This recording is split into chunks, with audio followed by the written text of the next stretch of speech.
السلام علیکم ورحمۃ اللہ تعالی وبرکاتہ۔ الحمد للہ رب العالمین والعاقبۃ للمتقین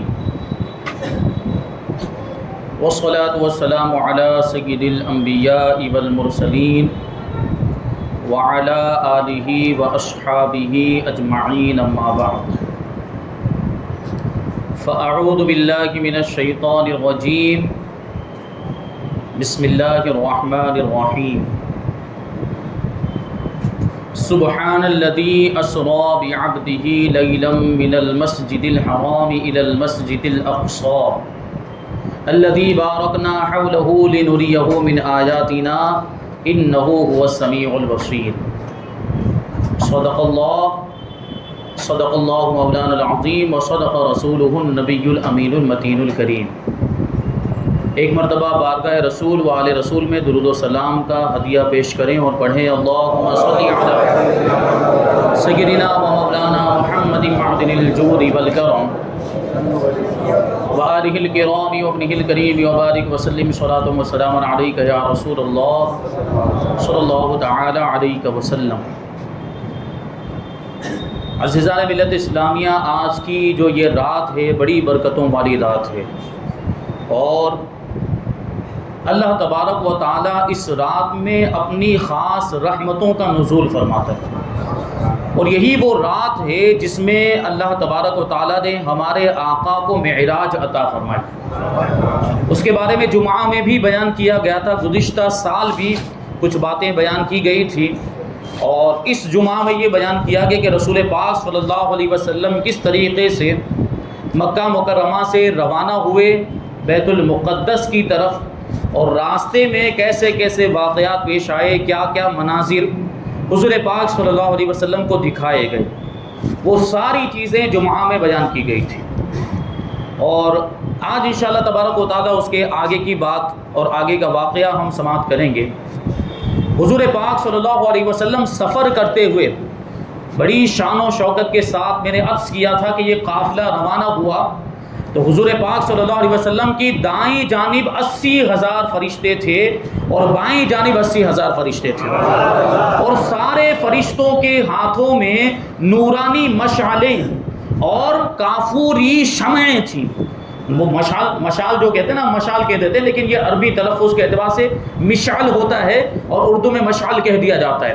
وہ لکڑا ہوتا ہے اور اس میں یہاں پہ کچھ باندھ کر آگ لگاتے ہیں اجالے کے لیے، اس کو مشعل کہا جاتا ہے، اور شمع تو جانتے ہی ہیں آپ۔ تو یہ سارے فرشتوں کے ہاتھ میں نورانی مشعلیں تھیں اور کافوری شمعیں تھیں، اور اس شان و شوکت کے ساتھ یہ قافلہ روانہ ہوا۔ اب یہ قافلہ پہنچا بیت المقدس۔ جب مسجد اقصی میں بیت المقدس میں رسول پاک صلی اللہ علیہ وسلم تشریف فرما ہوئے، جب مسجد بیت المقدس کے قریب پہنچے تو اللہ کے رسول صلی اللہ علیہ وسلم براق سے سواری سے نیچے تشریف لائے۔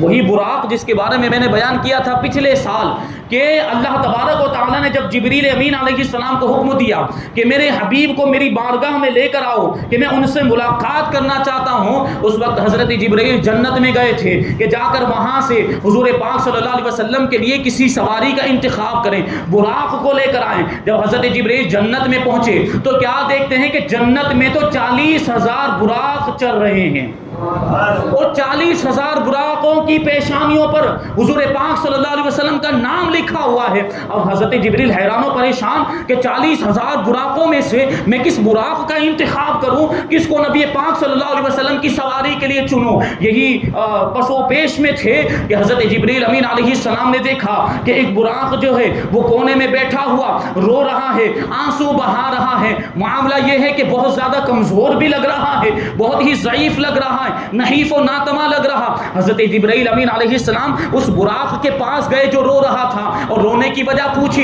کہ رو کیوں رہے ہو؟ تو براق کیا جواب دیتا ہے کہ 40,000 سال پہلے ہم نے اللہ کے رسول صلی اللہ علیہ وسلم کا نام سنا تھا، تب سے حضور کی جدائی میں تڑپ رہا ہوں، اور تب سے حضور پاک صلی اللہ علیہ وسلم کی یاد ستا رہی ہے، نہ چرنے کو جی چاہتا ہے، نہ دل کو آرام ملتا ہے، اسی وجہ سے کمزور ہو گیا۔ جب جبریل امین علیہ السلام نے اس کا یہ عشق رسول دیکھا تو اسی براق کو نبی پاک صلی اللہ علیہ وسلم کی سواری کے لیے منتخب کر لیا. یہی وہ براق ہے، لے کر پہنچے مسجد اقصی میں.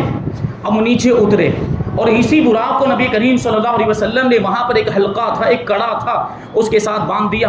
روایتوں میں آیا حضور پاک صلی اللہ علیہ وسلم ارشاد فرماتے حتی اتیت بیت المقدس فربطته بالحلقۃ التي يربط بها الانبیاء، کہ ہم بیت المقدس پہنچے، مسجد اقصی پہنچے تو میں نے براق کو اسی حلقے کے ساتھ باندھ دیا جس حلقے سے انبیاء کرام اپنے جانوروں کو باندھا کرتے تھے. بیت المقدس کو بہت سارے انبیاء کرام سے نسبت ہے، وہاں پہ بہت سارے انبیاء کرام کے مزارات بھی ہیں، بہت سارے انبیاء کرام وہاں پر رہے ہیں، سکونت اختیار کی ہے. تو پتہ کیا چلا کہ وہ حلقہ ایک پتھر تھا، اس میں ایک سوراخ تھا، اسی سے انبیاء کرام اپنے جانوروں کی رسیاں وہاں پر باندھا کرتے تھے. اسی حلقے میں اللہ کے رسول صلی اللہ علیہ وسلم نے بھی براق کو باندھ دیا. یہاں اب پتہ چلتا ہے کہ رسول پاک صلی اللہ علیہ وسلم نے خود براق کو باندھا ہے، حالانکہ ایسا نہیں. یہاں باندھنے سے مراد یہ ہے کہ اللہ کے رسول صلی اللہ علیہ وسلم نے حضرت جبریل کو باندھنے کا حکم دیا، جیسا کہ دوسری روایت کے اندر ہے لما انتہینا الی بیت المقدس قال جبریل باصبعہ فخرق به الحجر وشد به البراق، کہ حضرت جبریل علیہ السلام اور حضور پاک صلی اللہ علیہ وسلم اور فرشتوں کا یہ قافلہ جب بیت المقدس پہنچے تو حضرت جبریل نے اپنی انگلی سے اس پتھر کی طرف اشارہ کیا تو اس پتھر میں سوراخ بن گیا. حالانکہ سوراخ پہلے سے بھی تھا، انبیاء کرام اس میں اپنے جانوروں کو باندھا کرتے تھے، لیکن بہت طویل زمانہ گزر جانے کی وجہ سے وہ سوراخ بند ہو گیا تھا. تو حضرت جبریل نے کیا کیا، اپنی انگلی سے اشارہ کیا تو وہاں پہ سوراخ بن گیا، وہ سوراخ صاف ہو گیا. اب اسی میں حضرت جبریل نے براق کو باندھ دیا. اب کیا ہوا، حضور پاک صلی اللہ علیہ وسلم بیت المقدس کے اندر داخل ہوئے، مسجد میں داخل ہوئے تو دیکھا تو مسجد کے اندر سارے انبیاء کرام موجود ہیں. حضرت آدم علیہ السلام سے لے کر حضرت عیسیٰ علیہ السلام تک جتنے بھی نبی رسول دنیا میں پہلے آ کر تشریف لے جا چکے تھے وہ سارے انبیاء کرام بیت المقدس کے اندر جمع ہے، مسجد اقصی کے اندر جمع. اور جیسے ہی حضور پاک صلی اللہ علیہ وسلم کا یہ قافلہ مسجد اقصی کے اندر پہنچا، سارے انبیاء کرام استقبال کے لیے کھڑے ہو گئے. سب نے اللہ تبارک و تعالیٰ کی حمد و ثنا بیان کی اور حضور پاک صلی اللہ علیہ وسلم کی بارگاہ میں درود و سلام کا ہدیہ پیش کیا ہے. اور سارے انبیاء کرام نے یہ اعتراف کیا کہ حضور پاک صلی اللہ علیہ وسلم سارے نبیوں میں سب سے افضل نبی و رسول ہیں. پھر اذان دی گئی، اقامت کہی گئی، صفیں بنا لی گئی، لیکن حضور پاک صلی اللہ علیہ وسلم ارشاد فرماتے ہیں کہ سارے انبیاء کرام اس میں حضور بھی شامل انتظار کرنے لگے کہ اب امامت کون کرے گا. نماز پڑھائی جانے والی ہے، مسجد اقصی کے اندر یہ نماز ہونے والی، امامت کون کرے گا. سب انتظار کر رہے ہیں سارے انبیاء کرام. اتنے میں کیا ہوا، حضرت جبریل امین آگے بڑھے اور حضور پاک صلی اللہ علیہ وسلم کا دست اقدس پکڑ کر آپ کو مصلی کی طرف آگے بڑھا دیا. پھر حضور پاک صلی اللہ علیہ وسلم نے سارے انبیاء کرام کی امامت فرمائی ہے. روایت میں آیا کہ حضرت عبداللہ ابن مسعود رضی اللہ تعالیٰ عنہ کی روایت ہے، حضور پاک صلی اللہ علیہ وسلم ارشاد فرماتے دخلت المسجد فعرفت النبیین ما بین قائم و راکع و ساجد. حضور پاک ارشاد فرماتے کہ مسجد اقصی میں داخل ہوا، میں نے سارے نبیوں کو پہچان لیا. کوئی نبی سجدے میں تھا، کوئی نبی قیام کی حالت میں تھا اور کوئی نبی رکوع کی حالت میں تھے. ان سارے نبیوں کو میں نے پہچان لیا کیونکہ حضور پاک صلی اللہ علیہ وسلم بھی نبی ہیں اور نبی ہونے کی حیثیت سے یہ مقام و مرتبہ یہ انبیاء کرام کا ایک ہی عہدہ اور ایک ہی مرتبہ، اور اس مرتبے کے اعتبار سے اس عہدے کے اعتبار سے سارے نبی آپس میں بھائی بھائی ہیں. اس وجہ سے حضور پاک صلی اللہ علیہ وسلم نے سارے نبیوں کو پہچان لیا. کوئی سجدے میں تھا، کوئی قیام کی حالت میں اور کوئی رکوع کی حالت میں تھا. آگے ارشاد فرماتے ثم اذن مؤذن، پھر مؤذن نے اذان دی، فاقیمت الصلاۃ، نماز کے لیے تکبیر کہی گئی، فقمنا صفوفا، ہم صفیں لگا کر کھڑے ہو گئے. حضور ارشاد فرماتے ہیں ہم صفیں لگا کر کھڑے ہو گئے، ننتظر من یؤمنا، اور انتظار کرنے لگے کہ ہماری نماز کون پڑھائے گا، امامت کون کرے گا. فاخذ بیدی جبریل فقدمنی فصلیت بہم، تو حضرت جبریل نے میرا ہاتھ پکڑا، مجھے آگے بڑھا دیا اور میں نے پھر سارے نبیوں کی امامت کی ہے، سب کو نماز پڑھائی ہے.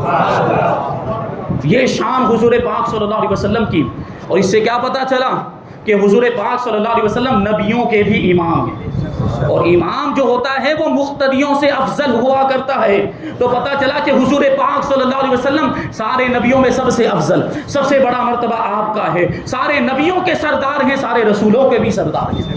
اب کیا ہوا، نماز سے فارغ ہونے کے بعد وہ سارے انبیاء کرام جو موجود تھے وہ سارے انبیاء کرام نے یکے بعد دیگر خطبہ دینا ارشاد فرمایا.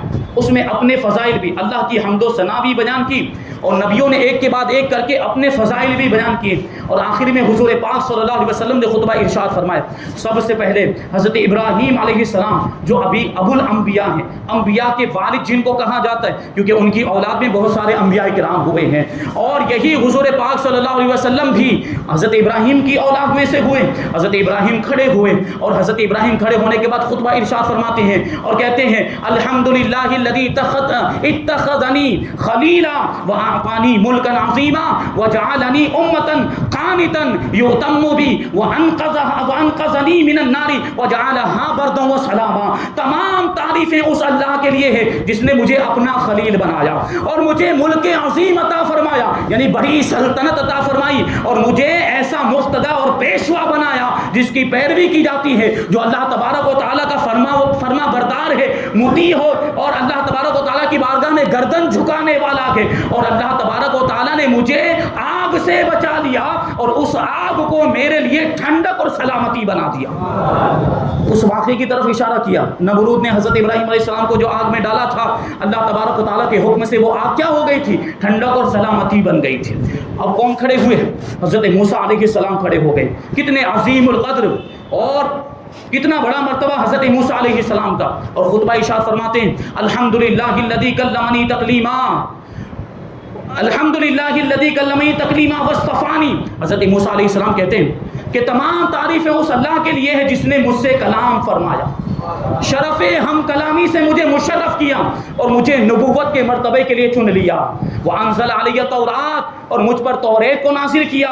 وجعل ہلاکت فرعون ونجات بنی اسرائیل علی یدی، اور فرعون کی ہلاکت کو اور بنی اسرائیل کی نجات کو میرے ہاتھ پر ظاہر فرمایا ہے. وجعل من امتی قوما یہدون بالحق وبہ یعدلون، اور میری امت میں سے ایک قوم ایسی بنائی ہے جو حق کی رہنمائی کرتی ہے، جو حق کی طرف رہنمائی کرتی ہے. وہ لوگ ایسے ہیں جو حق کے ساتھ فیصلہ کیا کرتے ہیں اور عدل و انصاف کیا کرتے ہیں. یہ حضرت موسیٰ علیہ السلام نے کہا. پھر حضرت داؤد علیہ السلام کھڑے ہو گئے، بنی اسرائیل کے بڑے جلیل القدر نبی ہیں. حضرت داؤد علیہ السلام کھڑے ہونے کے بعد خطبہ ارشاد فرماتے ہیں مسجد اقصی کے اندر یہ محفل ہو رہی ہے، یہ حضور پاک صلی اللہ علیہ وسلم کی شان میں محفل منعقد کی گئی ہے. سارے انبیاء کرام اب دیکھیں تو صحیح مجلس کے محفل کے شرکا کون ہیں؟ اللہ کے نبی سب تشریف فرما ہے، رسولان اعظام تشریف فرمائے، اور سب خطبہ دے رہے ہیں. حضرت داؤد علیہ السلام کھڑے ہوئے اور کہنے لگے الحمدللہ الذی جعل لی ملکا عظیما. تمام تعریفیں اس اللہ کے لیے ہے جس نے میرے لیے ملک عظیم بنایا، یعنی مجھے بڑی سلطنت عطا فرمائی. اور کیا کہتے ہیں وعلمنی الزبور، اور مجھے زبور کا علم دیا. مجھے زبور جو کتاب آسمانی ہے حضرت داؤد علیہ السلام پر نازل کی، اس کے بارے میں کہتے ہیں کہ مجھے زبور کا علم دیا. وعلان للحدید، اور میرے لیے لوہے کو نرم کر دیا. حضرت داؤد علیہ السلام کا معاملہ یہ تھا کہ لوہا جب آپ کے ہاتھ میں آتا تھا تو موم کی طرح نرم ہو جاتا، آپ اس کو موڑ کر جو چاہے وہ بنا دیا کرتے تھے، ہتھیار وغیرہ بنا لیا کرتے تھے. یہ حضرت داؤد علیہ السلام کی شان. آگے کہتے ہیں وَسَخَّرَ لِلْجِبَالَ يُسَبِّحْنَ مَعِي وَالطَّيْرَ وَأَتَانِي الْحِكْمَةَ وَفَصْلَ الْخِطَابَ. اور اللہ تبارک و تعالیٰ نے میرے لیے پہاڑوں کو مسخر کر دیا، پہاڑوں کو میرے قابو میں دے دیا کہ یہ پہاڑ میرے ساتھ ساتھ اللہ کی تسبیح بیان کرتے ہیں. اور پرندوں کو بھی میرے قابو میں دے دیا ہے کہ پرندے بھی میرے ساتھ ساتھ اللہ کی تسبیح بیان کرتے ہیں. جو میں انہیں حکم دیتا ہوں اس کی تعمیل کرتے ہوئے نظر آتے ہیں. اور اللہ تبارک و تعالیٰ نے مجھے حکمت عطا فرمائی اور حق و باطل کے درمیان فرق کرنے والا علم بھی عطا فرمایا. اب حضرت داؤد علیہ السلام کے بعد حضرت سلیمان علیہ السلام کھڑے ہوئے. دنیا کے بادشاہ، کتنے عظیم بادشاہ، پوری دنیا پر آپ کی حکومت تھی حضرت سلیمان علیہ السلام کی. دو مومن بادشاہ ایسے گزرے ہیں اور دو کافر بادشاہ ایسے گزرے ہیں جن کی پوری دنیا پر حکومت رہی ہے.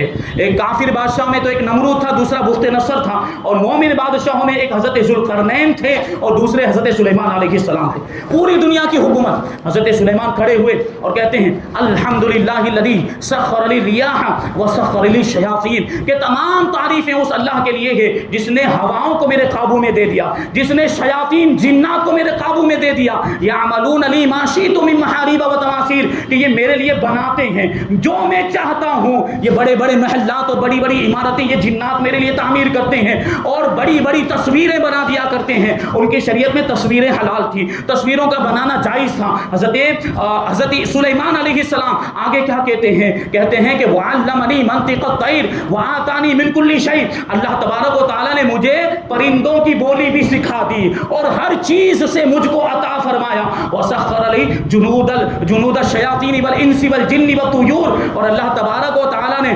شیطان جنات کے لشکروں کو, انسان کے لشکروں کو اور پرندوں کے لشکروں کو میرے قابو میں کر دیا. جنات سے بھی جو چاہے وہ کام کرواتے تھے, ہواؤں سے جو چاہے وہ کام کرواتے تھے حضرت سلیمان علیہ السلام. پھر کیا کہتے ہیں وَآتَانِي مُلْكًا لا ينبغي لأحد من بعدي. اور اللہ تبارک و تعالیٰ نے مجھے ایسی سلطنت عطا فرمائی, ایسی حکومت عطا فرمائی جو میرے بعد کسی کے لیے مناسب نہیں. پوری دنیا کی حکومت آپ کو ملی. وَجَعَلَ مُلْكِي مُلْكًا طَيِّبًا لَيْسَ فِيهِ حساب. اور میری سلطنت کو, میری حکومت کو اللہ تبارک و تعالیٰ نے ایسی پاکیزہ حکومت اور سلطنت بنا دیا کہ جس کے بارے میں کوئی حساب نہیں لیا جائے گا. یہ حضرت سلیمان علیہ السلام نے خطبہ دیا. پھر حضرت عیسیٰ علیہ السلام کھڑے ہو گئے اور حضرت عیسیٰ علیہ السلام خطبہ ارشاد فرماتے ہیں اور کہتے ہیں الحمدللہ الذی جعلنی کلمتہ وجعلنی مثل آدم خلقہ من تراب ثم قال له کن فیکون. حضرت عیسیٰ علیہ السلام کہتے ہیں کہ تمام تعریفیں اس اللہ کے لیے جس نے مجھے اپنا کلمہ بنایا اور مجھے آدم کے مثل بنایا. کہ اللہ تبارک و تعالیٰ نے آدم کو مٹی سے پیدا کیا اور آدم سے ارشاد فرمایا پیدا ہو جا, تو حضرت آدم علیہ السلام پیدا ہو گئے. حضرت آدم علیہ السلام کو بغیر ماں باپ کے پیدا کیا تھا اور حضرت عیسیٰ علیہ السلام کو بغیر باپ کے پیدا کیا تھا. اسی لیے حضرت عیسیٰ علیہ السلام نے اپنے آپ کو حضرت آدم کے مثل کہا. پھر کیا کہتے ہیں وَعَلَّمَنِي الْكِتَابَ وَالتَّوْرَاةَ وَالْحِكْمَةَ وَالتَّوْرَاةَ وَالْإِنْجِيلَ. حضرت عیسیٰ کہتے ہیں اللہ تبارک و تعالیٰ نے مجھے کتاب یعنی لکھنا بھی سکھایا, مجھے حکمت بھی سکھائی, مجھے توریت کا بھی علم دیا, مجھے انجیل کا بھی علم دیا. وَجَعَلَنِي أَخْلُقُ أَيْ أُصَوِّرُ مِنَ الطِّيرِ كَهَيْئَةِ الطَّيْرِ فَأَنفُخُ فِيهِ فَيَكُونُ طَيْرًا بِإِذْنِ اللَّهِ. اور اللہ تبارک و تعالیٰ نے مجھے ایسا بنایا, مجھے یہ مرتبہ عطا فرمایا کہ میں مٹی سے پرندے کی شکل بناتا ہوں اور اس میں پھونک مارتا ہوں تو وہ اللہ کے حکم سے زندہ پرندہ بن جایا کرتا ہے. وَجَعَلَنِي أُبْرِئُ الْأَكْمَهَ وَالْأَبْرَصَ وَأُحْيِي الْمَوْتَى بِإِذْنِ اللَّهِ. حضرت عیسیٰ آگے کہتے ہیں اللہ تبارک و تعالیٰ نے یہ شان بھی مجھے دی, یہ مرتبہ بھی مجھے دیا کہ میں مادرزاد اندھوں کو اور کوڑیوں کو ہاتھ پھیر کر شفا دے دیا کرتا ہوں اور اللہ کے حکم سے مردوں کو زندہ کر دیا کرتا ہوں. وَرَفَعَنِي, آگے کہتے ہیں وَرَفَعَنِي وَطَهَّرَنِي. اللہ تبارک و تعالیٰ نے مجھے آسمان پر اٹھا لیا, مجھے پاکیزہ کر دیا. وَأَعَاذَنِي وَأُمِّي مِنَ الشَّيْطَانِ الرَّجِيمِ. مجھے اور میری والدہ کو شیطان رجیم سے بچا لیا, مردود شیطان سے پناہ عطا فرما دی. فَلَمْ يَكُنْ لِلشَّيْطَانِ عَلَيْنَا سَبِيلٌ. تو شیطان کبھی بھی ہم پر قابو نہیں پا سکتا. یہ حضرت عیسیٰ علیہ السلام نے خطبہ دیا. اب آخر میں کس کی باری آ گئی؟ اب سردار کائنات کی باری تھی, اب رسولوں کے سردار کی باری تھی, اب نبیوں کے سردار سارے انبیاء کرام خطبہ ارشاد بیان کر چکے اور سب اپنی اپنی فضیلتیں بیان کر چکے, سب نے اپنے مقام و مرتبے کو واضح کیا. اب کس کی باری تھی؟ اب اس کی باری تھی کہ جس سے بڑا تو کسی کا مرتبہ ہی نہیں ہے. رسول پاک صلی اللہ علیہ وسلم کھڑے ہوئے اور ارشاد فرماتے ہیں الحمدللہ الذی ارسلنی رحمۃ للعالمین وکافۃ للناس بشیرا ونذیرا. کہ تمام تعریفیں اس اللہ کے لیے ہے جس نے مجھے سارے جہانوں کے لیے رحمت بنا کر بھیجا ہے اور سارے لوگوں کے لیے, پوری کائنات کے لیے خوشخبری سنانے والا اور ڈر سنانے والا بنا کر بھیجا ہے. وانزل علی الفرقان. اور اللہ تبارک و تعالیٰ نے مجھ پر ایسی کتاب نازل فرمائی ہے جو حق و باطل کو جدا کر دینے والی ہے. فیہ تبیان کل شیء. وہ ایسی کتاب ہے اس کے اندر ہر چیز کا روشن بیان موجود ہے. وجعل امتی خیر امت اخرجت للناس. اور اللہ تبارک و تعالیٰ نے, دیکھیے آپ غور کریں کہ حضور پاک صلی اللہ علیہ وسلم وہاں بھی اپنی امت کا ذکر کر رہے ہیں. دوسرے انبیاء کرام نے اپنے اپنے فضائل بیان کیے جو ان کی ذات سے تعلق رکھتے تھے, لیکن نبی پاک صلی اللہ علیہ وسلم اپنے فضائل کے ساتھ اپنی امت کا بھی تذکرہ کر رہے ہیں. حضور کی امت کو جو مرتبہ ملا ہے, جو بہترین امت کہا گیا, یہ حضور کے قدموں ہی کا تو صدقہ ہے. حضور ارشاد فرماتے وجعل امتی خیر امت اخرجت للناس. اللہ تبارک و تعالیٰ نے میری امت کو بہترین امت بنایا جو لوگوں کے لیے ظاہر کی گئی. وجعل امتی امتا وسطا. اور اللہ تبارک و تعالیٰ نے میری امت کو امت وسط یعنی درمیانی امت بنایا جو افراط و تفریط سے پاک ہے. اور پھر آگے حضور پاک ارشاد فرماتے وجعل امتی هم الاولون والآخرون. اور میری امت کو اللہ تبارک و تعالیٰ نے اولین اولین بھی بنایا اور آخرین بھی بنایا کہ مرتبے کے اعتبار سے یہ امت سب سے پہلے ہے اور دنیا میں آنے کے اعتبار سے یہ امت سب سے آخری امت ہے. یہ امت کا مرتبہ حضور پاک کی نسبت کی وجہ سے ساری امتوں میں سب سے افضل امت محمدیہ ہے. حضور پاک صلی اللہ علیہ وسلم آگے کہتے ہیں وَشَرَحَ لِي صَدْرِي, اللہ تبارک و تعالیٰ نے میرے سینے کو کشادہ فرما دیا. وَوَضَعَ عَنِّي وِزْرِي, میرے بوجھ کو ہلکا کر دیا. وَرَفَعَ لِي ذِكْرِي, میرے لیے میرے ذکر کو بلند فرما دیا. وَجَعَلَنِي فَاتِحًا وَخَاتِمًا, اور اللہ تبارک و تعالیٰ نے مجھے نبوت کے سلسلے کو شروع کرنے والا اور نبوت کے سلسلے کو ختم کرنے والا بنایا. سب سے پہلے نبی بھی تو آپ ہی ہیں اور سب سے آخری نبی بھی تو آپ ہی ہیں. جب یہ فضائل حضور نے بیان کیے اور جب یہ مرتبے آپ نے بیان کیے, حضور پاک صلی اللہ علیہ وسلم نے جب یہ خطبہ ارشاد فرمایا تو حضرت ابراہیم کھڑے ہو گئے. حضرت ابراہیم خلیل اللہ علیہ السلام کھڑے ہو گئے اور کھڑے ہونے کے بعد کہنے لگے محمد صلی اللہ علیہ وسلم نے جو اپنی فضیلتیں بیان کی ہیں, ان ساری فضیلتوں کا اور اس سارے مقام و مرتبے کا ہم اعتراف کرتے ہیں اور ہم مانتے ہیں کہ ہم میں سب سے زیادہ یعنی نبیوں میں سب سے زیادہ فضیلت والا کوئی ہے تو وہ محمد مصطفیٰ صلی اللہ علیہ وسلم کی ذات ہے. سارے نبیوں نے اعتراف کیا, سارے نبی موجود تھے وہاں پر. اللہ تبارک و تعالیٰ نے اپنی قدرت سے سارے نبیوں کو مسجد اقصی میں جمع کر دیا تھا. اس سے کیا پتا چلا؟ اس سے پتا چلا کہ حضور پاک صلی اللہ علیہ وسلم افضل الانبیاء ہیں, تو اس پر سارے نبیوں کا اتفاق اور اجماع ہو چکا. سارے نبیوں نے اس بات کو تسلیم کیا. تو یہ دیکھیں مسجد اقصی کے اندر یہ واقعات پیش آئے. پھر نبی کریم صلی اللہ علیہ وسلم یہاں سے آسمانوں کی سیر کے لیے تشریف لے جانے لگے. پہلے آسمان پر, دوسرے آسمان پر, یہیں پر گفتگو کو ختم کیا جاتا ہے. یہاں سے انشاءاللہ تبارک و تعالیٰ جو آسمانوں کا جو سفر ہے, پہلا, دوسرا, تیسرا, وہاں پر گئے تو کس سے ملاقات ہوئی, کیسے واقعات پیش آئے, پھر ساتوں آسمان کے بعد کہاں تشریف لے گئے, سدرۃ المنتہا, عرش اعظم, یہ سارے واقعات انشاءاللہ تبارک و تعالیٰ جمعہ میں جہاں تک ہو سکے گا اگلے جمعہ میں وہ واقعات بیان کیے جائیں گے. اور پھر جو کچھ بھی بچ رہے گا انشاءاللہ تبارک و تعالیٰ آئندہ سال اس کو شامل کیا جائے گا اور اس کو بیان کیا جائے گا. اب چونکہ ہم یہاں پر جمع ہوئے ہیں اور یہ بڑی برکت والی رات ہے, یہ عبادتوں والی رات ہے. اس رات میں عبادت کرنے کا بڑا ثواب ہے. اس لیے وہ نمازیں جو پڑھی جاتی ہے اس کے تعلق سے کچھ باتیں عرض کر دوں. یہ بات ذہن میں رہنی چاہیے کہ جو بڑی راتوں کے اندر ہم عبادت کرتے ہیں, نمازیں پڑھتے ہیں, وہ نمازیں نفل نمازیں ہوتی ہیں. اور جس کے ذمے فرض نمازیں باقی ہوں اس کی نفل نماز معلق رہتی ہے, یعنی لٹکتی رہتی ہے. وہ جب تک فرض ادا نہیں کر لیتا وہاں تک وہ نفل کا ثواب اس کو ملتا نہیں ہے. تو اب ہمیں کیا کرنا, بات سمجھ میں آ گئی ہوگی. یہاں ہم بڑی رات کو عبادت کرنے والے ہیں تو وہ نفل نمازوں کے پرچے بھی آتے ہیں اور اس کی فضیلتیں بھی, یقیناً بہت ساری فضیلتیں ہیں, لیکن وہ فضیلتیں ہمیں کب حاصل ہوگی جب پہلے ہم فرض نمازیں پڑھیں. فرض ضروری ہے. فرض کا مطلب کیا, جس کے علاوہ کوئی چارہ نہیں, چھوڑ ہی نہیں سکتے. فرض کو چھوڑنا حرام ہے. اور نفل کا معاملہ کیا ہے, پڑھے تو ثواب ہے, نہ پڑھے تو کوئی گناہ نہیں ہے. تو پہلے ہم کو کیا کرنا ہے, پہلے فرض نمازیں جو ہماری چھوٹ گئی ہیں, قضا ہو گئی, پہلے ان کو ہمیں پڑھنا ہے. بڑی راتوں کے اندر بھی ان کا اہتمام کریں اور اچھی نیتوں کے ساتھ وہ فرض نمازیں پڑھیں جو ہمارے ذمہ باقی رہ گئی. تو اللہ تبارک و تعالیٰ کے فضل سے امید ہے کہ پھر وہ نفل نمازوں کی فضیلت بھی ہمیں عطا فرما دے گا. تو یہ بات ذہن میں رہنی چاہیے. تو اگر ہم پڑھنا چاہتے ہیں تو پہلے اپنی قضا پڑھیں, اور قضا ہو گئی ہے تو پھر نفل نماز پڑھ سکتے ہیں. تو بہت ساری وہ جو نمازیں ہیں, بہت ساری رکعتیں بیان کی جاتی ہیں, بہت سارے اس کے طریقے بتائے گئے ہیں, لیکن ایک نماز میں صرف آپ کو بتاؤں گا جو 12 رکعت والی نماز ہے.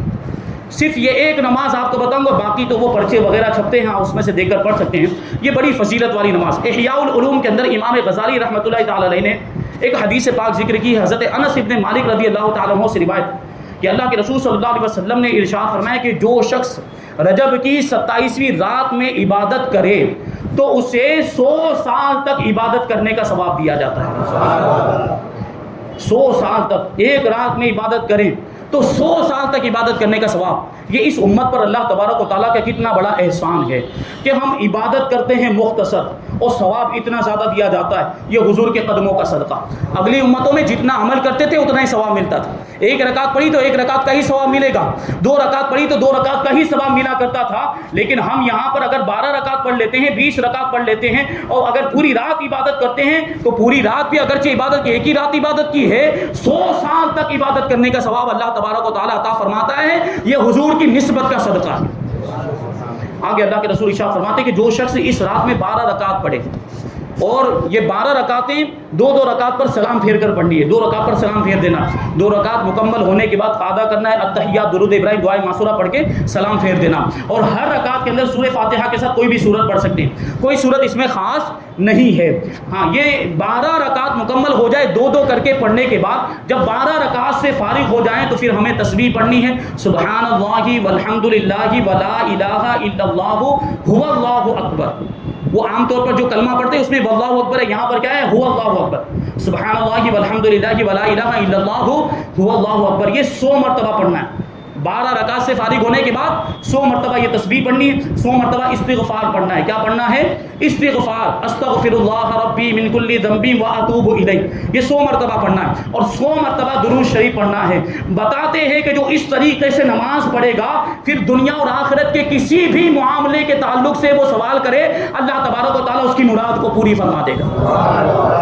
یہ عبادت کرنے کے بعد روزہ رکھنے کے بارے میں بھی بتایا گیا ہے کہ یہ رات میں عبادت کریں اور پھر اگلے دن روزہ رکھیں تو اس کو یہ فضیلت ملے گی کہ وہ جو دعا مانگے گا اللہ تبارک و تعالیٰ اس کی دعا کو قبول فرمائے گا۔ شرط یہ ہے کہ کسی گناہ کی دعا نہ کرے، اور ایمان والے کسی گناہ کی تو دعا کرتے نہیں ہیں، اچھے کاموں کی ہی دعا کرتے ہیں، نیک کاموں کی، جائز کاموں کی ہی دعا کرتے ہیں۔ تو ایسے ہی کاموں کی دعا کرنی چاہیے، بھلائی کی دعا کرنی چاہیے، نیکیوں کی دعا کرنی چاہیے۔ اللہ تبارک و تعالیٰ عمر بالخیر عطا فرمائے اور نیکیوں میں اطاعت و فرما برداری میں ہماری زندگی گزرے اور ہم گناہوں سے بچتے رہیں، نیکیاں کرتے رہیں، اسی طرح کی دعا کرنی چاہیے۔ اللہ تبارک و تعالیٰ روزی میں برکت عطا فرمائے، کسی کا محتاج نہ کریں، یہ ساری دعائیں بھی اچھی دعائیں۔ تو یہ سب دعائیں آپ کریں، لیکن کسی بھی گناہ کی دعا آپ نہ کریں کہ اگر گناہ کی دعا کی تو پھر یہ فضیلت نہیں ملے گی۔ تو یہ جو ہے نماز یہ 12 رکعت ہے، آپ کو یہ پڑھنی ہے، اور اس کے علاوہ بھی اگر کوئی نماز آپ پڑھنا چاہتے ہیں تو وہ پرچے جو چھپتے ہیں اس میں دیکھ کر آپ پڑھ سکتے ہیں۔ اب صلاۃ و سلام کے لیے کھڑے ہو جائیں۔